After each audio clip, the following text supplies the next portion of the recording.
Você sabia que Deus ainda fala em sonhos?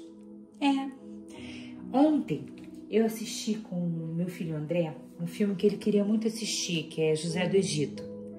O meu filho é autista, como todo mundo sabe, e ele queria muito ver o filme e queria que eu explicasse para ele todo o contexto histórico do filme, para ele poder entender.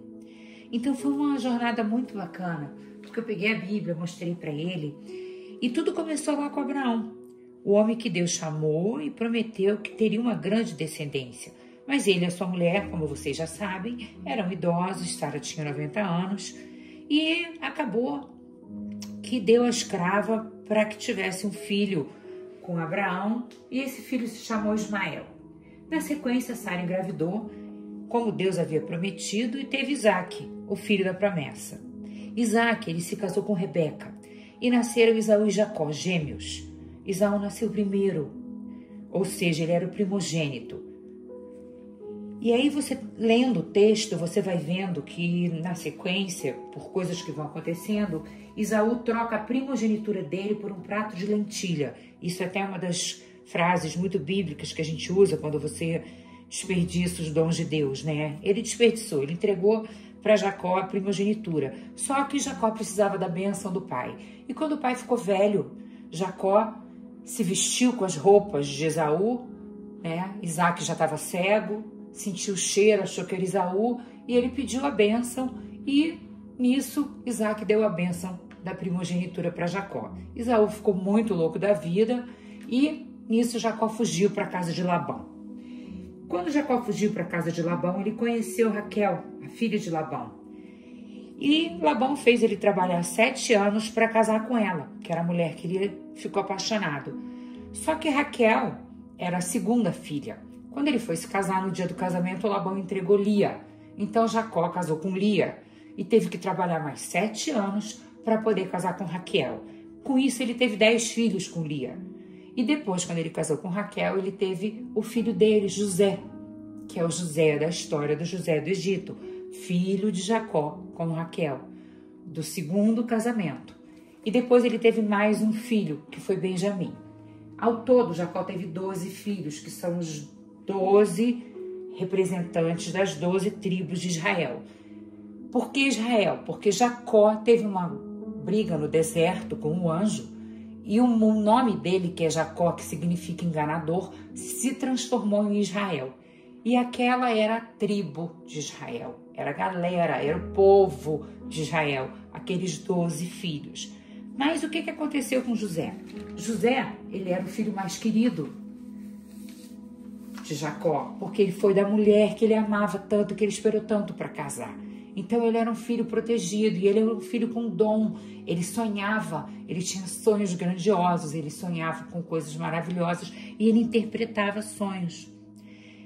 E com isso os irmãos dele ficaram muito invejados e acabaram jogando ele num poço e vendendo ele como escravo para o Egito. E disseram para Jacó que ele tinha sido morto por lobos.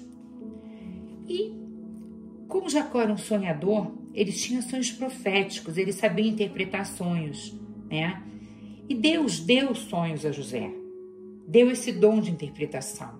E José interpretou sonhos do copeiro, do padeiro, na casa de Potifar. E depois ele acabou interpretando sonhos de Faraó. E Deus acabou exaltando ele, que foi de escravo até governador do Egito. Lá em Gênesis 48, acaso não pertencem a Deus as interpretações dos sonhos? Então José, ele sonhava com grandeza. Mas antes de ver o palácio, ele passou pelo poço, pela escravidão, pela injustiça, foi acusado falsamente pela esposa de Potifar, foi esquecido pelo copeiro no cárcere e ignorado por aqueles que ele tinha ajudado. Mas tudo que ele passou foi para que se cumprisse, no fim das contas, o resgate de todo o povo de Israel, que eram os irmãos dele, e todo o povo que morava lá em Canaã na época, porque a terra foi assolada por uma grande seca. Foi o sonho que ele interpretou do faraó, as 7 vacas gordas e as 7 vacas magras. Ele interpretou esse sonho que seriam 7 anos de muita fartura e 7 anos de muita seca e de muita falta de alimento. E com isso ele organizou o Egito para guardar de cada 5, 1/5 para ficar estocado. Ele formou os silos, ele fez as irrigações para que o solo produzisse mais. E com isso ele conseguiu passar os outros 7 anos com fartura, dando para o povo que precisava. Então veja, José acabou trazendo esses irmãos lá de Canaã de volta para o Egito, onde tinha fartura. Temos vários exemplos na Bíblia de pessoas que tiveram sonhos, né? Daniel é outro exemplo bíblico de interpretação de sonhos. Ele recebia visões noturnas no final dos tempos. José, o marido de Maria, pai de Jesus, ele orientou em sonhos, não abandonou Maria, ele fugiu com Jesus para o Egito para proteger Jesus. Os magos também tiveram sonhos orientados por Deus para não voltarem a Herodes. Então, sonhos são alertas de proteção divina. Observe sempre os símbolos dos seus sonhos e peça que Deus te ajude a interpretar os sonhos que você tiver, porque eles possuem linguagens simbólicas. Árvores em sonhos geralmente são relacionamentos, são crescimentos, são raízes. Animais, eles falam de instinto, eles falam de perigo, eles falam das nossas forças interiores. Feridas falam de traumas, memórias, pontos de cura. Quando você sonha com caminhos, escadas, elas vão falar de escolhas, de transições espirituais. Deus, ele muitas vezes usa sonhos para responder orações, para dar direções, né? Para revelar feridas, para trazer cura. Um sonho de Deus nunca vai contradizer a palavra da Bíblia. A palavra de Deus é sempre a âncora para qualquer revelação espiritual. Se José tivesse deixado de acreditar nos sonhos dele durante os anos que ele sofreu injustiça, prisão e silêncio, talvez ele tivesse perdido o destino, que era o destino dele, de salvar todo um povo. Mas ele guardou os sonhos dele no coração, interpretou o sonho dos outros com fidelidade e no tempo certo ele viu o cumprimento de todos aqueles sonhos. Eu adoro a palavra de Joel 2:28. Nos últimos dias derramarei o meu espírito sobre toda a carne. Vossos filhos profetizarão e vossos velhos sonharão sonhos. Lá em Jó 33, versículo 14 e 15, Deus fala de um modo, sim, de 2 modos, mas o homem não percebe. Deus fala em sonhos e visões de noite. Lá no Salmo 25:14, os segredos do Senhor são para os que o temem. Deus tem segredos para você, para revelar para você. Quando você for dormir à noite, peça: Senhor, me dê sonhos que signifiquem, sonhos que me orientem, sonhos que possam me guiar, sonhos que possam me incentivar, sonhos que possam me mostrar coisas maravilhosas que eu posso entender.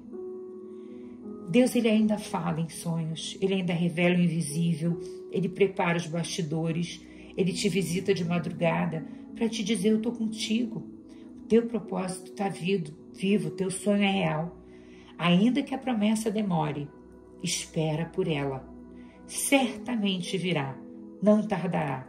Está escrito lá em Abacuque 2, versículo 3. Então, Senhor, obrigado porque ainda fala conosco em sonhos, como fizeste com José, Daniel e muitos outros. Abre os nossos olhos espirituais para entender quando estás revelando algo, mesmo na madrugada, mesmo no silêncio. Nos dá, Senhor, discernimento para que a gente possa interpretar o que é teu. Coragem para guardar no coração aquilo que é precioso e sabedoria para agir conforme a tua vontade. Que os sonhos que o Senhor nos dá sejam sementes de destino nas nossas vidas. Eu recomendo para vocês, como é domingo hoje, uma leitura a partir do capítulo 15 de Gênesis até o capítulo 50. É história pura, é revelação pura, é a história linda que eu contei para vocês aqui, desde Abraão, Isaac, Jacó e a história de José do Egito. É muito bacana, vale a pena a leitura, gente. Fica aqui a dica. Deus abençoe o domingo de vocês, em nome de Jesus. Amém.